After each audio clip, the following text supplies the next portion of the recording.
할렐루야. 우리 찬양대 찬양의 은혜 받으신 줄로 믿습니다. 한때 세계에서 최고의 부자였던 카네기, 이분은 별명이 강철왕, 기부왕이라고 불렸습니다. 철강으로 많은 돈을 벌었고 또 그 돈을 가지고 기부를 많이 했기 때문에 강철왕, 기부왕이라는 별명을 가졌습니다. 자, 이런 카네기 방 안에는 그림이 하나 방 안에 걸려 있는데요. 이 그림이 그렇게 좋은 그림은 아닙니다. 커다란 나룻배, 그리고 배를 젓는 노가 바닷가에 아무렇게나 놓여있는 별 가치가 없는 그림 하나가 걸려 있습니다. 그런데 그 그림 밑에는 다음과 같은 글자가 쓰여 있습니다. 반드시 밀물 때가 온다. 어떤 사람이 카네기에게 왜 이런 그림을 가지고 있습니까? 이렇게 물어봤습니다. 그러자 그는 이렇게 대답했습니다. 제가 청년 시절 세일즈맨이었습니다. 물건을 팔러 이곳저곳 다니는데 너무나 힘들게 물건을 팔았습니다. 이거 그만둬야 되나? 너무 힘들다. 이런 마음을 가졌습니다. 그러다가 어느 노인집에서 이 그림을 보았는데 그때 바다에 밀물이 몰려오듯이 나에게도 언젠가는 성공할 때가 있겠지. 성공할 때가 온다는 소망을 갖게 되었습니다. 그래서 그 노인에게 부탁해서 그 그림을 얻게 되었습니다. 이 카네기는요, 이 그림을 평생도록 소중히 보관했다고 합니다. 그리고 그 그림을 볼 때마다 반드시 밀물 때가 온다. 그걸 늘 생활 신조로 삼았다고 합니다. 고난이 오고 역경이 오고 어려움이 와도 늘 그 그림과 문구를 보면서 마음을 새로 잡고 했다고 합니다. 여러분, 우리도 인생을 살다 보면 참으로 힘들고 어려울 때가 너무나 많습니다. 이 일도 안 되고 저 일도 안 됩니다. 앞을 보아도 뒤를 보아도 사방을 둘러봐도 나를 도와줄 이가 없습니다. 대부분의 사람들은 그때마다 다 절망에 빠지고 절망의 깊은 수렁에 빠져들게 됩니다. 아, 나는 해봐도 안 되는구나. 나는 원래 안 되는 사람이야 라고 자책하면서 될 대로 되라고 자포자기도 하게 됩니다. 여러분, 서울역 근처에 가면은 노숙자들이 상당히 많습니다. 지하철 가다가 이 지하도를 가보면요, 쪼그려 앉아가지고 조그마한 바구니 들고 이렇게 있는 분이 있어요. 그 돈 가지고 뭐 하겠습니까? 일 안 하고 또 그 돈 가지고 저녁에 또 소주 몇 병 사가지고 또 마시고 또 잠자고, 잠자면 어디서 잡니까? 그 지하 차도에 길가에 인도에서도 자고 또 벤치에서도 자고 또 어떤 요령 있는 분은 지하철 타가지고 지하철 돌 때 수원도 갔다 오고 인천도 갔다 오고 또 어떤 분은 아산까지 갔다 오고 하면서 지하철에서 또 쪼그리면서 잠을 주무시는 거예요. 또 평일날 잘 파악을 해가지고 어디서 돈 주나? 1,000원도 없고 2,000원도 주고, 월요일은 어디 교회 가면 1,000원 준다. 목요일날은 어디 교회 가면 2,000원 준다. 해가지고 또 돈 받고, 또 심지어 일요일에는 가서 또 예배도 드리고, 또 예배 드린 교회에서 또 돈 주면 또 돈 받아와가지고 또 저녁에 술 한잔 먹고 이렇게 하면서 지내는 분이 많다는 거예요. 그런데 노숙자 중에서 늙은 분만 있는 게 아니라 정말로 건강하고 젊은 분도 의외로 많다는 겁니다. 충분히 일할 수 있는 체력도 있고 건강도 가졌는데 일하지 않습니다. 그 이유는 여러분 뭐예요? 게을러서가 아닙니다. 그 가운데 소망이 없기 때문이에요. 그래서 철학자 키에르케고르가 말합니다. 인간을 죽음에 이르게 하는 병은 절망이다. 여러분, 하나님의 사람은 어떤 경우가 있어도 절대로 소망을 잃지 않아야 됩니다.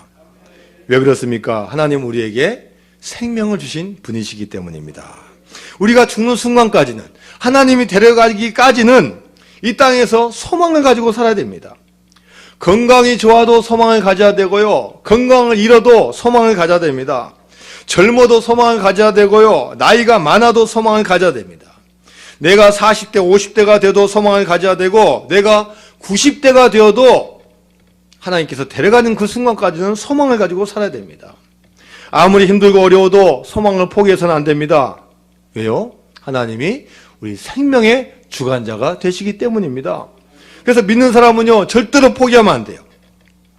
윈스턴 처칠 경이 모교 졸업식에 가서 그 전쟁 과정 중에 학생들에게 한 말이 있어요. 몇 마디 하지 않았습니다. Never, never, never give up. 절대로, 절대로, 절대로 포기하지 마십시오. 낙심과 절망, 슬픔이나 좌절이 포기의 이유가 되어서는 안 됩니다. 여러분, 아무리 힘들고 어려워도 우리가 입술을 잘 주장해야 됩니다. 목사님, 힘들어서 죽고 싶어요. 이해됩니다. 그 마음이 이해돼요. 너무 힘들어요. 정신적으로, 육체적으로, 경제적으로 너무 힘들어요. 그러나 그 말 하면 안 돼요. 힘들어 죽고 싶어요 하면 안 돼요. 힘들어도 목사님 사는 방법 없을까요? 살고 싶어도 해야 돼요. 저는 죽지 못해 삽니다. 그런 말 해서도 안 되고 그런 마음 가져서도 안 돼요. 성경을 보면 다윗은 사울왕에게 수많은 고난을 당합니다. 이산 저산 도망가는데요, 끝까지 죽으려고 달려드니까 여러분, 이 다윗의 마음을 한번 이해해 보십시오. 10년 동안 잠을 제대로 못 자는 거예요. 나라는 땅덩어리는 좁은데 왕이라는 사람이 군대를 풀어가지고 자기를 죽이려고 하니까 여러분, 마음이 얼마나 불편하겠어요. 그런데 신기하게도요, 이 어려운 가운데도 이 다윗의 시를 보면요, 늘 소망을 가지고 있어요. 왜 그렇습니까? 세상에서는 어려움이 전부가 아니라는 걸 알고 있습니다. 세상의 절망이 나를 꺾을 수 없다는 걸 알고 있어요. 하나님에게 소망을 두면은 하나님께서 아시고 도와주시기 때문에 내가 힘들고 어려워도 하나님에게 소망을 두는 게 다윗의 믿음입니다. 여러분, 소망이 없는 사람은요, 넘어질 수밖에 없습니다. 시편 42편 5절 말씀입니다. 내 영혼아, 내가 어찌하여 낙심하며 어찌하여 내 속에서 불안해하는가? 너는 하나님께 소망을 두라. 그가 나타나 도우심으로 말미암아 내가 여전히 찬송하리로다. 여러분, 아무리 힘들고 어렵고 낙심되고 불안돼도 내가 여전히 하나님을 찬송하는 그 소망 가운데 있으면 주님께서 도와주실 줄로 믿습니다. 하나님을 믿는 사람은 어떤 경우에도 절대로 포기하지 않습니다. 낙심과 절망이란 단어 없습니다. 슬픔과 좌절도 없습니다. 그 이유는 하나님이 나의 아버지가 되시기 때문입니다. 여러분, 우리는 3주 동안 룻기 1장을 통해서 같이 말씀을 나누었고, 이제는 룻기 1장 마지막에 와 있습니다. 우리가 일반 가정이라면 이미 나오미의 가정은 끝났어요. 4명의 식구가 10년이 지나고 보니까 혼자 남았습니다. 남편, 아들 둘 다 죽었어요. 며느리 들어왔는데 며느리 데리고 내가 어떻게 삽니까? 한 며느리 돌아갔어요. 한 며느리 쫓아오는데 왜 쫓아오는지 모르겠어요. 여러분, 세상적으로는 다 끝났어요. 그런데 이 여인 둘이 세상 붙잡지 않고 하나님을 붙잡으니까 끝난 게 아니에요. 끝날 때까지는 절대 끝난 게 아니에요. 미국의 뉴욕 양키스의 유명한 야구 선수 요기 베라가 한 말입니다. 끝날 때까지는 끝난 것이 아니다. 야구는 9회 말 투아웃까지도 끝난 게 아니에요. 9회 말 투아웃에서 얼마나 많은 역전 홈런을 치는지 몰라요. 축구도 전반전 했다고 끝난 게 아닙니다. 후반전 있고요, 연장전도 있어요. 그리고 그날 졌다고 완전히 끝나는 게 아니에요. 며칠 후에 다시 게임이 있는 겁니다. 여러분, 우리 인생도 마찬가지입니다. 이제 나오미는 며느리를 데리고 자기 고향 베들레헴 땅 에브라스로 돌아옵니다. 낭패와 실망당했지만 하나님께로 옵니다. 돌아온 것 외에는 이제 방법이 없습니다. 고향을 떠났다가 10년 만에 돌아오니까 고향 땅에서는 들썩들썩합니다. 야, 저기 옛날에 보니까 저 나오미 닮았는데, 에이, 그럴 리가 없어. 남편도 없고 자식들도 없는데 비슷할 거야. 아니야, 분명히 맞아, 나오미야. 나갈 때는 나오미가 남편과 아들 둘과 같이 나갔는데 돌아올 때는 남자도 없고 조금 젊은 여자 하나만 데리고 오니까 사람들은 더 궁금합니다. 소문이 빨리 퍼져나가고 사람들이 하나둘씩 모여듭니다. 그래서 나오미를 보고 사람들이 말하는 거예요. 야, 이가 나오미가 아니냐? 다 와서 구경합니다. 그런데 이 시간 나오미는 가장 고통스럽고 가장 어려운 시간을 맞이하고 있는 겁니다. 잘하고 성공해서 금이 환영했다면 여러분 얼마나 좋겠습니까? 가슴 쫙 펴고 나 왔어 하면 얼마나 좋겠습니까? 그런데 낭패와 실망당하고 이제 돌아왔습니다. 가진 거 하나 없이 텅 비어 돌아왔습니다. 고개를 들 수 없습니다. 부끄럽고 창피하고 괴롭습니다. 그래서 거기 모인 사람들에게 말하는 거예요. 자, 오늘 본문 20절 말씀 같이 읽어볼까요? 20절 시작. 나오미가 그들에게 이르되 나를 나오미라 부르지 말고 나를 마라라 부르라. 이는 전능자가 나를 심히 괴롭게 하셨음이니라. 나를 더 이상 나오미라 부르지 말라는 거예요. 여러분, 나오미 뜻이 뭐라고요? 기쁨, 즐거움이라는 뜻이에요.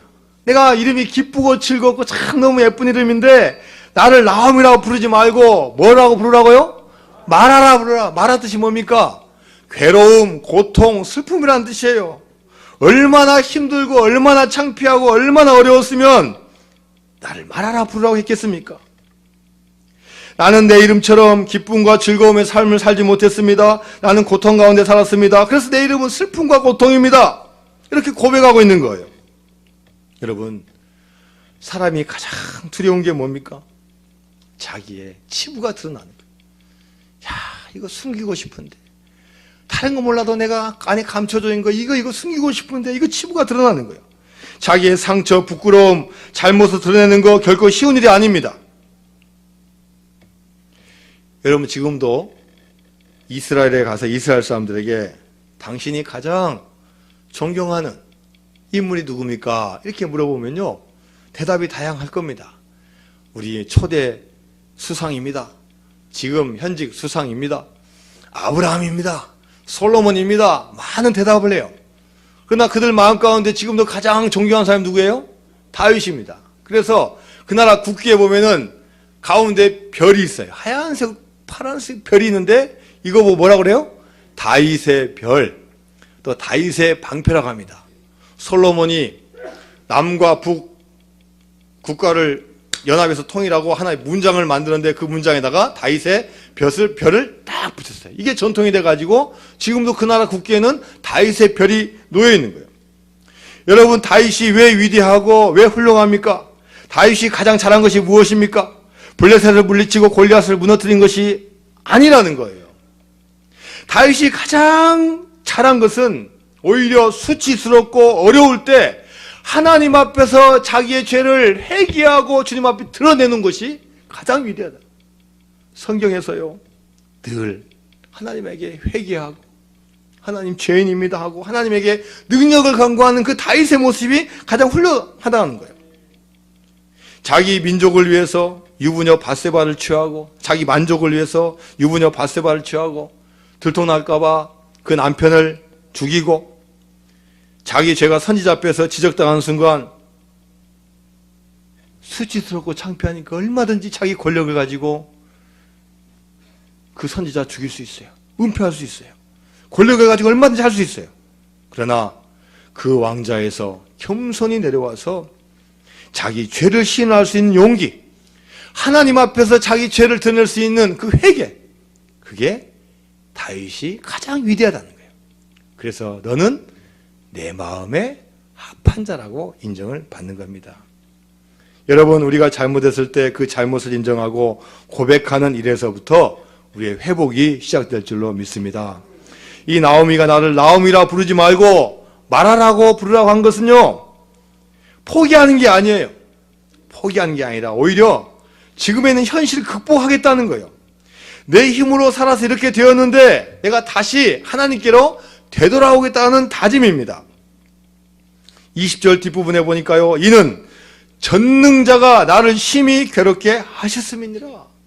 내가 비록 실패하고 망했지만 이 가운데는 전능자가 개입해서 나를 힘들고 어렵게 했다는 거예요. 나는 잘 살려고 했고 흉년을 피해서 풍년을 맞으려고 했고 열심히 노력했는데 하나님께서 이렇게 만드셨다는 겁니다. 여러분 오늘 본문을 보니까요. 이 힘들고 어려울 때도 그는 나의 전능자에게 매달리는 거예요. 이 전능자라는 단어는 엘 샤다이라는 단어입니다. 창세기 17장 1절에 보면은 이 전능자라는 단어가 먼저 맨 앞에 나오고 있어요. 자, 17장 1절에 보니까요. 아브라함이 99세 때 여호와께서 아브라함에게 나타나서 그에게 이르시되 나는 전능한 하나님이라 너는 내 앞에서 행하여 완전하라. 여러분 전능한 하나님이라고 아브라함에게 말할 때 아브라함 나이가 몇 세입니까? 99세예요. 그리고 17장 6절 말씀에 이렇게 또 하나님께서 말씀하시고 계셔요. 내가 너로 심히 번성하게 하리니 내가 내게서 민족들이 나게 하며 왕들이 내게로부터 나오니라. 너무나 좋고 귀한 말씀이죠. 그런데 아브라함 나이는 지금 99세예요. 하나님께서 자기가 85세 때 이미 한번 말씀해 주셨는데 10몇 년이 지나도 아무 응답도 안 하시다가 또 나타나셔가지고 나는 전능자라고 하니까 여러분 이 아브라함 마음이 어떻겠습니까? 그리고 알지 않습니까? 자기의 신체적인 나이 알고 있지 않겠습니까? 부인이 지금 어떤 상태인지 알고 있지 않겠습니까? 아이를 낳을 수가 없어요. 그래서 이 말을 듣고 부인 사라도 속으로 웃고 아브라함도 웃었어요. 그런데 여러분 결과가 어떻게 됩니까? 전능하신 하나님이 그들에게 자녀를 주시는 거예요. 할렐루야. 아들 이삭을 아브라함 몇 세 때요? 100세 때 낳게 해주시는 거예요. 우리의 생각으로는 할 수 없지만 전능하신 하나님께서 이 능력을 행하여 주시는 겁니다. 여러분 우리도 살면서 수많은 어려움과 고통을 여러분 다 거쳐오셨어요. 지금도 어려움과 고통 가운데 있는 분 계십니다. 여러분 이 어려움 중에도 우리가 잊지 말고 기억해야 될 것이 뭡니까? 우리 하나님은 어떤 하나님이십니까? 전능하신 하나님이라는 것. 우리가 믿는 분은 전능하신 하나님을 믿는다는 것은 절대 잊으면 안 된다는 거예요. 사도신경 할 때마다 맨 처음에 나오는 게 뭡니까? 나는 전능하신 아버지 하나님, 천지의 창조주를 믿습니다. 나는 전능하신 아버지 하나님을 믿는다는 거예요. 나오미는 고통을 겪고 고난을 당했지만 그 가운데서도 하나님을 전능자로 알고 있었다는 겁니다. 자, 21절 말씀 같이 읽어볼까요? 21절 시작. 내가 풍족하게 나갔더니 여호와께서 내게 비어 돌아오게 하셨느니라. 여호와께서 나를 징벌하셨고 전능자가 나를 괴롭게 하셨거늘 너희가 어찌 나를 나옴이라 부르느냐 하니라. 여러분 이 나오미는요 어려움과 불행을 누구 탓으로 돌리지 않아요. 누구 때문이라고 하지 않습니다. 단지 하나님 앞에서 자신을 점검하는 거예요. 하나님, 제가 풍족하게 나갔지만 하나님께서 나를 비어 돌아오게 하셨습니다. 하나님께서 나를 징벌하셨고 하나님 나를 괴롭게 하셨습니다라고 하나님의 모든 것을 이야기를 하는 거예요. 여러분 이렇게 말하는 거 절대 쉽지 않습니다. 여러분 어려움을 한번 당해보십시오. 자신보다는 남의 탓으로 돌립니다. 누구 때문이라고 무엇 때문이라고 핑계를 대는 거예요. 그러나 나오미는 자신의 아픔과 고통을 누구 탓으로 돌리지 않고 자신에게 문제가 있다고 인정하는 겁니다. 내가 풍족하게 나갔더니 여호와께서 내게 비어 돌아오게 하셨느니라. 여러분 나오미의 훌륭한 점이 뭐예요? 불행 중에서도 전능하신 하나님을 믿은 겁니다. 힘들고 어려워도 하나님 앞으로 나아가는 거예요. 이것이 은혜이고 축복이 되는 줄로 믿습니다. 여러분 제가 한번 설교 시간에 이야기했지만 하림그룹 김홍국 회장님 사업을 하면서요 크게 3번의 큰 고비가 있었대요. 젊은 시절 사업할 때 축산물 파동이 나가지고 완전 사업이 한번 팍 망했습니다. 두 번째로 IMF 때 외환위기 때 부도 직전까지 갔다고 합니다. 그리고 2003년에는요 공장이 다 불이 났어요. 그리고 조류 인플루엔자까지 겹쳐가지고 거래처가 다 끊기고 2년 동안 계속 적자가 났습니다. 이분의 고백이 내가 여기서 다 끝나는구나 이렇게 생각을 했다는 거예요. 그런데 이분이 고백하는 게 감사한 것은 제가 그때 하나님을 원망하지 않았고 오히려 회개할 수 있는 마음을 주셔서 너무나 감사했습니다. 하나님 앞에 나와서 눈물을 흘렸습니다. 새벽 기도를 가게 되고 회개하고 더 열심히 하나님의 지혜를 구했습니다. 그런 어려움이 있었기 때문에 더 저는 견고해질 수가 있었습니다. 이분은 지금도 할인 본사는 서울에 있어요. 그러나 매 주말만 되면은 고향 익산으로 내려갑니다. 전북 익산 이리 신광교회 장로님이셔요. 사업으로 바쁜 중에도 매주 고향을 찾아 예배드리면서 전능하신 하나님에게 늘 간구하고 기도하는 거예요. 이제 1장 마지막 절이 여러분 어떻게 끝납니까? 자, 우리 1장 마지막 절 한번 같이 읽어볼까요? 22절 시작. 나오미가 모압 지방에서 그의 며느리 모압 여인 룻과 함께 돌아왔는데 그들이 보리 추수 시작할 때 베들레헴에 이르렀더라. 여러분, 나오미가 베들레헴에 돌아왔는데 그때가 어느 때예요? 보리 추수할 때예요. 무엇을 암시하고 있습니까? 이야, 정말로 다 망하고 낭패와 실망 가운데 돌아왔는데 돌아오니까 이제 무슨 때요? 추수할 때가 온 거예요. 하나님의 집에는요, 먹을 것이 많은 거예요. 인간적으로 보면 아무것도 없는 것 같지만 돌아오면요, 하나님께서 풍성히 채워주시는 거예요. 탕자가 자기 목 챙기고 자기 뜻대로 살아보려고 했지만 아무리 자기가 열심히 해도 될 수 없는 거예요.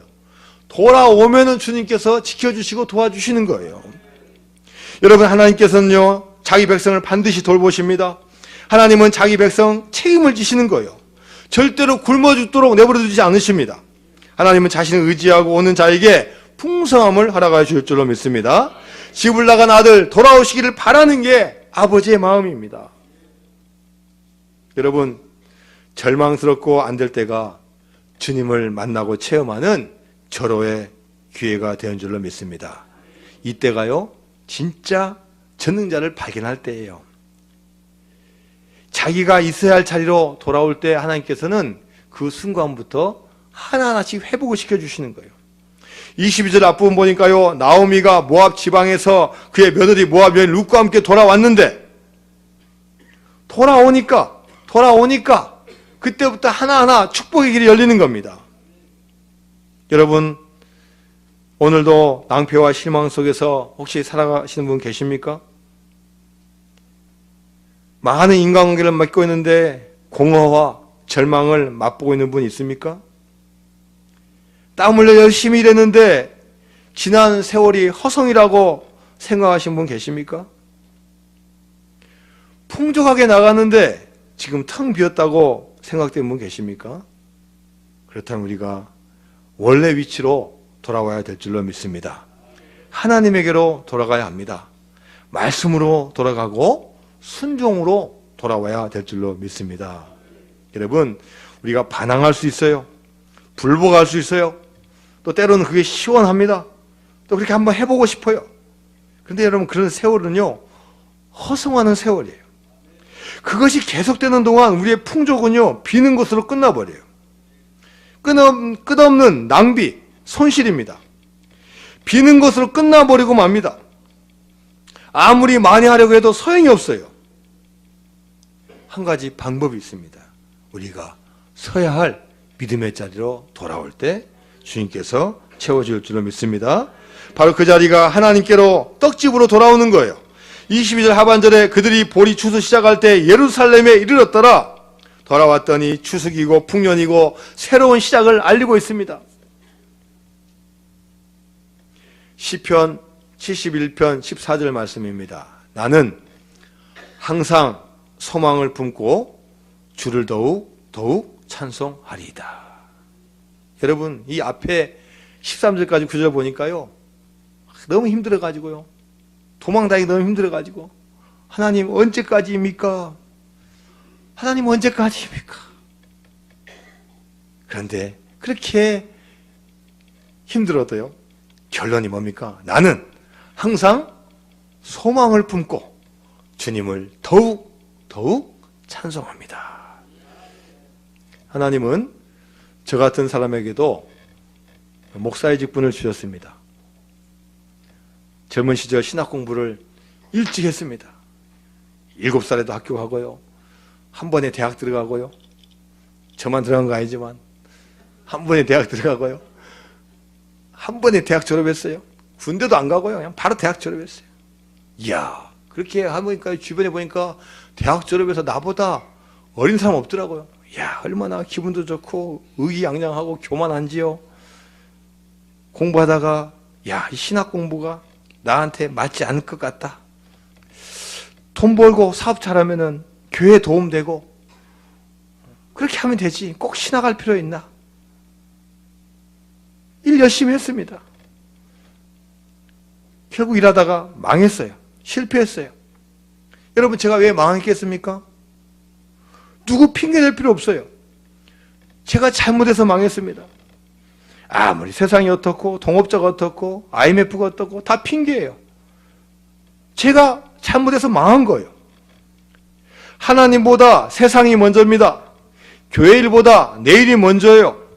하나님이 기뻐하시는 것보다 내가 만족한 게 더 먼저예요. 저는 열심히 일했어요. 그래서 망했습니다. 그런데 여러분, 제가 잘못해서 망했지만 여기에도 하나님의 의도가 있는 거예요.